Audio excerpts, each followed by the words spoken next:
नमस्कार, सत श्री अकाल, आदाब, हेलो भाई, केम छो की हाल चाल ऑफिसर्स। तो भैया असम पब्लिक सर्विस कमीशन इसकी जूनियर इंजीनियर की जो वैकेंसी है वो निकल चुकी है। ऑल दो अगर देखा जाए तो उसको निकले हुए काफी टाइम हो गया, लेकिन अभी आप सब लोगों के पास काफी अच्छा टाइम है जिसमें आप लोग इसका फॉर्म फिल अप कर सकते हैं। यहाँ पर मैं आप लोगों से सिलेबस की बात करूंगा, कब आपको फॉर्म डेट आई है, किस समय आपको फॉर्म फिल करना चाहिए, एलिजिबिलिटी क्या होगी, इन सब के बारे में बात करूंगा। और एक शिकायत जो ऑयल इंडिया से थी कि इसमें असम की कुछ ही डिस्ट्रिक्ट थी जो फॉर्म भर सकती थी, राइट। और असम पीएससी ने ये जो आपकी शिकायत थी वो भी दूर कर दी है। ऑल दो असम पीएससी का एग्जामिनेशन है, इट मींस कि यहाँ पर जितने भी स्टूडेंट्स हैं फ्रॉम द असम वही इसका फॉर्म भर सकते हैं। तो ये वाला पॉइंट होगा, और क्या क्या नोटिफिकेशन में है, क्या सारी चीजें हैं, वो भी अभी मैं आप लोगों को बता देता हूँ। तैयारी कैसी करनी है वो भी बता दूंगा, और सिलेबस इसका क्या होगा, किस तरीके से आप इसमें डिटेल सिलेबस देखेंगे, वो सारी चीजें आपको बताने वाला हूँ। तो सबसे पहले आइए देखते हैं इसकी नोटिफिकेशन के बारे में, राइट। तो भाई असम पब्लिक सर्विस कमीशन ने नोटिफिकेशन दिया है जिसमें इन्होंने बात करी हुई है आपके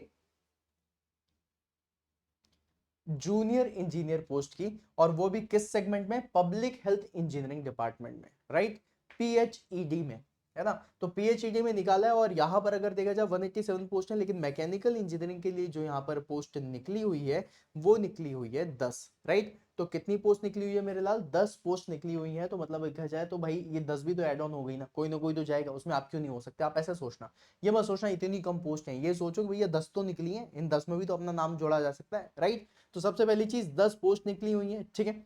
और इसके बाद आगे बढ़ते हैं, आगे बढ़ने के बाद आप लोगों को बता दूं यहाँ पर कौन कौन एलिजिबल है। तो भैया इसमें इन्होंने बहुत सिंपल से बता दिया है कि जो डिप्लोमा होल्डर्स हैं सिर्फ और सिर्फ वो एलिजिबल है। जूनियर इंजीनियर की पोस्ट है तो डिप्लोमा वाले स्टूडेंट्स एलिजिबल होंगे। साथ में इन्होंने यहाँ पर अपनी ग्रेड पे बताई है, दैट इज 14,000 से लेकर के 70,000 तक। पब्लिक सर्विस कमीशन है, मतलब लेवल बहुत तगड़ा होगा, पावर सब कुछ बहुत बढ़िया मिलेगी आपको। यहाँ पर अथॉरिटीज बहुत अच्छी अच्छी मिल जाती हैं। एलिजिबिलिटी क्राइटेरिया में इन्होंने सबसे पहले क्या बता दिया, सबसे पहले ये बताया है कि वो इंडियन सिटीजन होना चाहिए and must be a permanent resident of Assam, Assam के परमानेंट रेजिडेंट होने चाहिए। क्वालिफिकेशन पे इन्होंने बता दिया है कि 3 साल का डिप्लोमा होना चाहिए, specially civil, mechanical, electrical, chemical, जो भी आप लोगों के डिपार्टमेंट्स हैं उसमें से। तो 3 साल के डिप्लोमा के लिए इन्होंने बता दिया है, ठीक है। और इसमें आपको क्या करना पड़ेगा, सारी चीजें देनी है। अच्छा, एज लिमिट की बात कर लेते हैं। एज लिमिट में मोस्टली 30-32 साल होती है, लेकिन पब्लिक सर्विस कमीशन और पब्लिक सर्विस कमीशन में आप लोगों की जो एज लिमिट होती है वो 40 तक पहुंच जाती है। तो इसकी जो मिनिमम एज लिमिट है वो कितनी है, 18, और मैक्सिमम एज लिमिट कितनी है, 40। ये तो जनरल है, राइट, ये जनरली देखा जाएगा। इसके साथ साथ अगर आप एससी एसटी कैटेगरी से हैं तो वही आपकी 45 साल हो जाएगी, और अगर आप ओबीसी कैटेगरी से हैं तो वही आपकी जो मैक्सिमम एज है 43 ईयर्स हो जाएगी। सोचो 45-43 ईयर्स वाले स्टूडेंट्स भी यहां पर फॉर्म भर सकते हैं। तो मतलब अपॉर्चुनिटी अच्छी है आप लोगों के पास, आप लोग इस चीज को दिमाग में लेकर के चलिएगा। अब इसके फॉर्म फीस के बारे में अगर मैं आप लोगों से बात करूं, है ना। अच्छा, इसमें एक चीज और भी है जो आप लोगों को समझनी है ना। इसकी तैयारी बहुत बढ़िया तरीके से करना है, क्योंकि पब्लिक सर्विस कमीशन का है तो उसका जो पेपर होगा वो अच्छा होगा, ठीक है।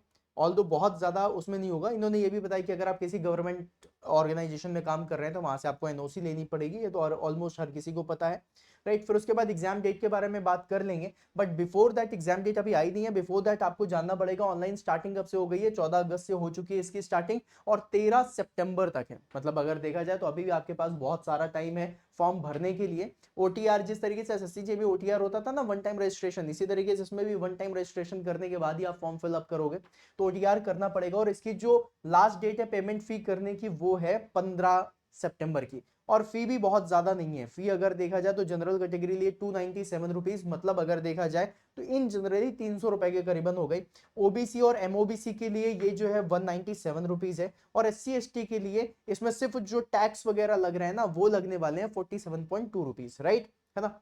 इसको ध्यान में रखिएगा। फिर उसके बाद थोड़ा सा और नीचे चलते हैं, पर्सन विद बेंचमार्क डिसेबिलिटीज, जो सेम डिसेबिलिटीज हैं जो हर जगह, मतलब जो रिलेशन होता है वही है।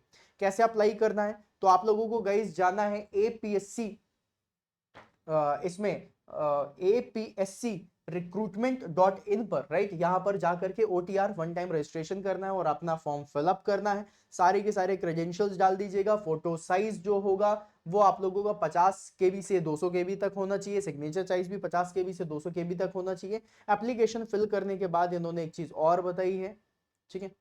इसमें आप लोगों को चीजें बता रहा हूं मैं, जो इन्होंने बहुत सारी चीजें इन्होंने बताया। फॉर्म सबमिट हो जाएगा, एप्लीकेशन एक बार हो गया। हाँ, ये वाली चीज, application fee once paid by the applicant will not be refunded. कह रहा है 300 रुपया अगर तुम दे दिया हो तो हम वापस नहीं देंगे, तुम इतना याद रखना, ठीक है। तो ये ऑलमोस्ट सारे के सारे एग्जामिनेशन में होता है कि वो फी रिफंड नहीं होती है ना, कि आप बाय एनी चांस आप एग्जाम नहीं दे पाए, बाय एनी चांस कुछ भी हुआ तो फी रिफंड नहीं होती। ये वाली चीज आप लोगों को बताइए, ठीक है।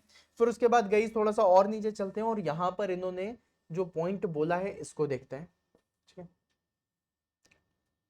एक चीज इसमें ये याद रख लीजिएगा, अगर आपको कोई भी पेमेंट रिलेटेड इशू हो रहा है या फिर कोई भी हेल्प डेस्क नंबर चाहिए तो इसके लिए आप लोग 18002121118866 पर सुबह 10 बजे से शाम के 6 बजे तक वर्किंग डेज मतलब मंडे टू फ्राइडे में आप कॉल लगा सकते हैं। फिर उसके बाद गाइस यहाँ पर पॉइंट टू नोट जो लिखा हुआ है इन सबको बहुत अच्छे से पढ़ना। इन्होंने बोला कि भैया किसी भी स्टेज में अगर आप लोगों की मतलब किसी भी स्टेज में किसी भी एग्जामिनेशन के पेपर 1 पेपर 2 इंटरव्यू जो चीज भी आपकी इसमें है, इसमें से किसी भी स्टेज में अगर कोई भी चीज स्क्रूटिनी के दौरान गलत पाई जाती है तो वहां पर ही आपका जो फॉर्म है, जो आपका कैंडिडेचर है वो रिजेक्ट कर सकते हैं, ठीक है। इस चीज को दिमाग में रखिएगा। देन उसके बाद थोड़ा सा और नीचे आते हैं, कॉल लेटर वगैरह आएगा, ये कॉल लेटर के बारे में इन्होंने बताया हुआ है, ठीक है। ये यहाँ पर at any stage of the selection process no candidate shall be allowed to change his or her category, right. इनके बारे में इन्होंने बताया हुआ है, एप्लीकेशन फॉर्म में जो आपने भर दिया फिर वो किसी भी उसमें चेंज नहीं होगा, ठीक है। इन्होंने पूरा का पूरा पीडीएफ दिया हुआ है तगड़ा वाला, क्या क्या चीजें ले सकते हो, PAN card, driving licence, identity proof के तौर पे, है ना, ये सारी चीजें आपको बताई हैं, ठीक है। ओके, ये चीज सुनिएगा, ये जो लिखा हुआ है, ठीक है, ये यहां से लाइन बहुत ज्यादा इंपॉर्टेंट है।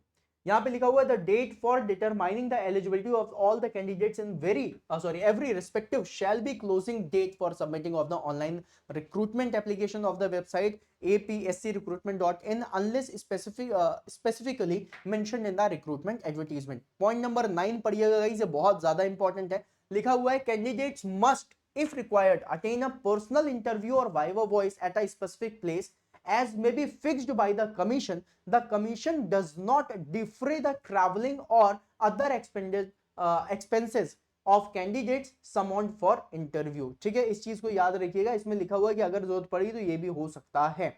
ओके, डॉक्यूमेंट्स और इन सब के बारे में उन्होंने बता दिया कि इंटरव्यू के टाइम पे आपको क्या क्या चीजें लेकर के जानी है, तो वो सारी की सारी चीजें, जिस तरीके से डॉक्यूमेंट वेरिफिकेशन होता है ना, तो इनका इंटरव्यू में ही डॉक्यूमेंट वेरिफिकेशन हो जाएगा। ये सारी चीजें इन्होंने बता रखी है, राइट। जैसे बताया कि क्लास 10 12th की आपको मार्कशीट लेकर के जानी है, सर्टिफिकेट और मार्कशीट लेकर के जाना है, डिप्लोमा सर्टिफिकेट लेकर के जाना है, कास्ट सर्टिफिकेट लेकर के जाना है, अगर आप बिलो पॉवर्टी लाइन के नीचे आते हैं तो बीपीएल सर्टिफिकेट लेके जाना है, अगर आप लोगों ने कोई स्मॉल फैमिली नॉर्म्स का कोई भी अगर आप लोगों ने डिक्लेरेशन दिया हुआ है तो वो भी आप लोगों को देखना पड़ेगा, और अगर आपने कोई भी क्लेम करे हुए कि भाई मेरे साथ ऐसा ऐसा है तो उसका भी डॉक्यूमेंट्स आपको लेके जाना पड़ेगा, राइट, ठीक है।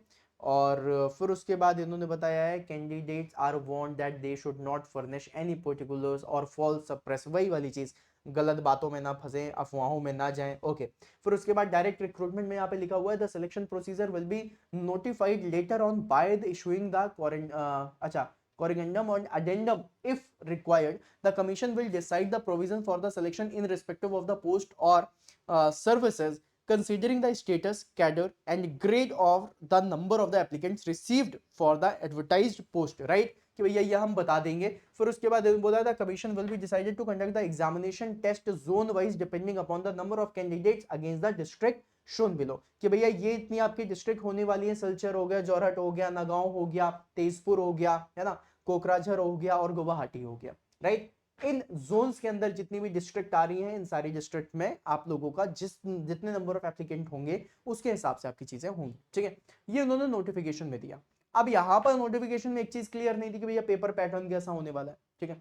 आप लोगों को ये वाली चीज भी क्लियर नहीं है सिलेबस क्या होगा, काफी सारी चीजें थी। इसके लिए एक दूसरा नोटिफिकेशन आपके एपीएससी ने दिया और यहां पर इन्होंने बताया दैट सिलेबस क्या होगा, और सिलेबस में सबसे पहले इन्होंने जनरल स्टैंडर्ड में बताया that screening test OMR based objective type, OMR based objective type होने वाला है for the recruitment of the post of that is junior engineer, right, under public health engineering department. इसका कहने का मतलब क्या है, क्या कोई सीबीटी हो रहा है, नहीं, ये ओएमआर शीट पे होगा, ठीक है। तो मतलब ऑफलाइन होने वाला है पेपर, चलिए पहली चीज। दूसरी चीज, इन्होंने बताया paper 1 general studies multiple choice objective type के क्वेश्चन होंगे, 2 घंटे का पेपर होगा और 2 घंटे में पेपर 1 में 2 घंटे का पेपर होगा और उसमें 100 मार्क्स पूछे जाएंगे। ठीक है, क्या क्या चीजें पूछने वाले हैं तो मैं बता दिया भैया, हम 8 चीजें हैं जो पूछेंगे। 8 चीजों में सबसे पहले current event of the national international importance, history of India and history of Assam, इस असम की भी हिस्ट्री पढ़ के जाना, पीएससी कोई भी होता है उस स्टेट की हिस्ट्री जरूर पढ़ो। Indian economy, Indian national movement, then उसके बाद role and impact of the science and technology in India, Indian polity, political system, world geography including India and Assam, Indian culture and mental ability. ये 7 points हैं, इसको पढ़ना है और इसके basis में आपका पेपर 1 होगा। फिर उसके बाद गाइज आप लोगों का पेपर 2 आने वाला है। अब पेपर 2 जो होगा वो होगा आप लोगों का ही स्क्रीनिंग टेस्ट ऑब्जेक्टिव, जो ओएमआर बेस्ड ऑब्जेक्टिव टाइप ही होगा। मतलब कहने का क्या है कि आपका स्क्रीनिंग टेस्ट ये भी ओएमआर शीट पे होने वाला है, राइट। ठीक है, फिर उसके बाद इन्होंने क्या क्या चीजें बताई हैं कि पेपर 2 में पहले सिविल इंजीनियरिंग का इन्होंने दिया, सिविल इंजीनियरिंग से थोड़ा सा आगे बढ़ते हैं अपन मैकेनिकल पे चलते हैं। अब इन्होंने डिप्लोमा लेवल पे सिलेबस दिया हुआ है किसका, मैकेनिकल का। ठीक है, मैकेनिकल पे इन्होंने 10 पॉइंट दे दिए, बोला हम इस 10 में से पूछेंगे। 2 घंटे का ये भी पेपर होगा, 100 मार्क्स का पेपर होगा। Engineering mechanics and strength of material सबसे पहला point, then fluid mechanics, theory of machine, engineering drawing, thermodynamics, heat power engineering, then manufacturing technology, then advance working practice, machine tools and फिर उसके बाद production technology. अब देखो guys, इसमें कई सारे सब्जेक्ट्स हैं जो मिस हो रहे हैं, जैसे आईसी इंजन मिस हो रहा है, रेफ्रिजरेशन एयर कंडीशनिंग मिस हो रहा है, आपका हाइड्रोलिक मशीन्स मिस हो रहा है, राइट। थ्योरी ऑफ मशीन दिया हुआ है, इंजीनियरिंग मैकेनिक्स भी दिया हुआ है। मतलब ये 10 पॉइंट है जो तो आपको पढ़ के जाने। बट आई विल सजेस्ट कि भैया जितना ज्यादा से ज्यादा पढ़ सकते हो उतना पढ़ लो, क्योंकि आप लोगों के लिए चीजें इसी तरीके से जाएंगी। इंजीनियरिंग ड्राइंग जैसा सब्जेक्ट यहाँ पर डाल दिया गया है, लेकिन साथ में अगर देखा जाए तो इंडस्ट्रियल इंजीनियरिंग का कोई भी टाइम नहीं दिखाई दे रहा, मतलब कोई भी टर्म नहीं दिखाई दे रहा है। एडवांस वर्किंग प्रैक्टिस बस यहाँ पर देखने के लिए मिल रहा है, राइट। तो ये आप लोगों का सिलेबस होगा मैकेनिकल इंजीनियरिंग का। ठीक है, तो हम लोगों को इस लेवल पे तैयारी करनी है सो दैट हमारे लिए ये भी बहुत अच्छे से क्लियर हो सके। और इसकी एक खास बात ये होगी कि डिप्लोमा लेवल पे पेपर होने वाला है। अगर डिप्लोमा लेवल पे पेपर होगा इट मींस कि पेपर बहुत ज्यादा टफ नहीं होगा। 100 क्वेश्चंस करने हैं 120 मिनट में, that can be a easy thing. अगर आप लोग एसएससी जेईई की तैयारी कर रहे हो तो बढ़िया तरीके से तैयारी करो और जबरदस्त वाली मेहनत करो। जबरदस्त वाली मेहनत करने के लिए आप लोगों के लिए शिवम सर मैकेनिकल और उसकी पूरी टीम आपके साथ है। साथ में आप लोगों ने अगर अभी तक एप्लीकेशन नहीं डाला है, that is exam on education application, जो कि आप लोगों का ही एप्लीकेशन है, तो उसको जरूर अपने फोन में रखिए। जितनी भी अपडेट्स आती हैं, जितनी भी चीजें हैं, फ्री मटेरियल है, क्विज है, टेस्ट सीरीज है, सारी चीजें करते हुए जाइए। आप लोगों के लिए बैचेस भी बने हुए हैं जिसमें आप लोग इनरोल कर सकते हैं। सब कुछ आप लोगों को एग्जाम ऑन एजुकेशन पे मिल जाएगा। तो अगर अभी तक आप लोगों ने इंस्टॉल नहीं करा है तो उस एप्लीकेशन को इंस्टॉल कर लीजिएगा। एपीएससी के भी जितने भी स्टूडेंट्स हैं, अगर आप लोग फॉर्म भरने में इच्छुक हो और आप चाह रहे हैं कि मैं तैयारी आप लोगों को भी कराऊं और यूट्यूब पर भी तैयारी कराऊं, तो आप मुझे इस सेशन के कमेंट बॉक्स में जरूर बोल दीजिएगा sir we are ready, please इसके लिए भी कुछ सेशंस लेकर के आइए और मैं जरूर आप लोगों के लिए सेशंस वगैरह बनाता हुआ जाऊंगा। ठीक है, तो फटाफट से सेशन को लाइक कर दीजिए, चैनल सब्सक्राइब कर लीजिए और एग्जाम ऑन एजुकेशन की एप्लीकेशन को डाउनलोड कर लीजिए। मिलते हैं फिर अपन नेक्स्ट सेशन में, तब तक के लिए bye bye and all the very best and मेरी मेनी कांग्रेचुलेशंस। ऑयल इंडिया के लिए भी, असम के स्टूडेंट्स के लिए काफी अच्छा मौका है और एपीएससी के लिए भी असम के स्टूडेंट का वो बहुत अच्छा मौका है। और एक चीज और बता दूं, ऑयल इंडिया ने एक और पोस्ट निकाल दी है ना, एक और अपना नोटिफिकेशन जारी करा है, वो भी आपको इसी चैनल पे जल्दी मिल जाएगा। उसमें भी पूरे असम के स्टूडेंट्स है ना, तो इसको भी ध्यान में रखिएगा। तो मतलब आप लोगों के लिए जो असम स्टूडेंट्स हैं उनके लिए भी बहुत अच्छा मौका है, तो आप इसको जाने मत दीजिएगा, क्योंकि तीनों एग्जामिनेशन में ओवरऑल अगर देखा जाए तो तैयारी उसी तरीके से करनी है, चाहे वो ऑयल इंडिया हो, असम पीएससी हो या फिर दूसरा ऑयल इंडिया का एग्जामिनेशन हो। तो बहुत बहुत बधाइयाँ और all the very best. Channel को सब्सक्राइब करना मत भूलना, क्योंकि तैयारी आपको यहाँ से बेस्ट लेवल पे मिलेगी। Bye guys.